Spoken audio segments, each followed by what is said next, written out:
If Sweden joins NATO, it's going to help the military alliance address its vulnerabilities in Northern Europe. This is one of the key reasons why.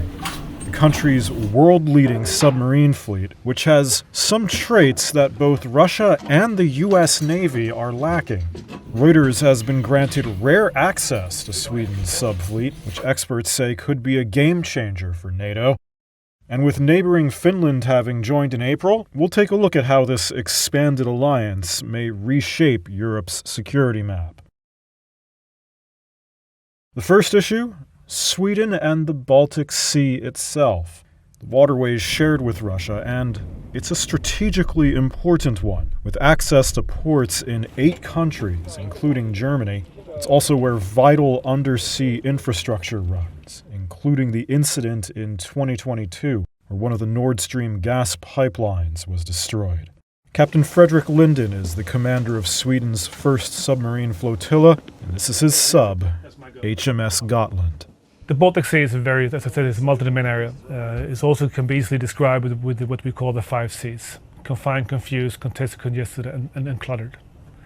It's a very busy area. A lot of areas where we can hinder the opponent to move about on their own free will. So I would say that with 5 submarines, you can easily constrain the movements of your opponent. Additionally, the Baltic has an average depth of only about 100 feet, which is too shallow for the nuclear subs of the US Navy and most of Russia's fleet to operate effectively in. That's where Sweden's fleet comes in. Gotland-class subs are among the most advanced non-nuclear subs in the West. They run on diesel, but can stay submerged for significantly longer than most other conventional models and reduce the risk of detection.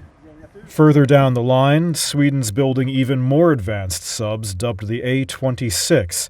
2 are expected to be delivered in 4 or 5 years. What about Finland? When it joined NATO, it brought the alliance a massive new northern border with Russia and the infrastructure, such as roads and railways, to move troops around that territory. In May, Finland hosted its first Arctic military exercises as a NATO member. This is Major General Gregory Anderson of the U.S. Army's 10th Mountain Division. I can tell you as a military professional, the ability to move equipment and soldiers and ammunition and supplies in a rapid, organized way and efficient way is really important. It gives you lots of options into how you employ your forces. So any infrastructure that can enable the rapid movement of forces, whether it be ports, airfields, railways, highways, all this stuff is significant to warfare.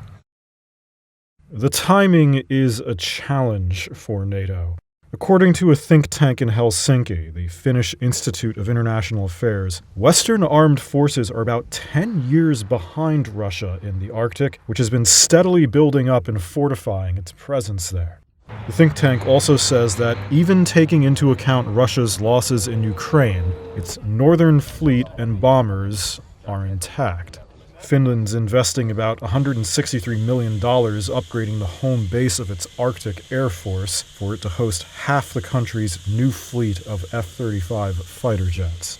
Russia's defense ministry did not respond to a request for comment.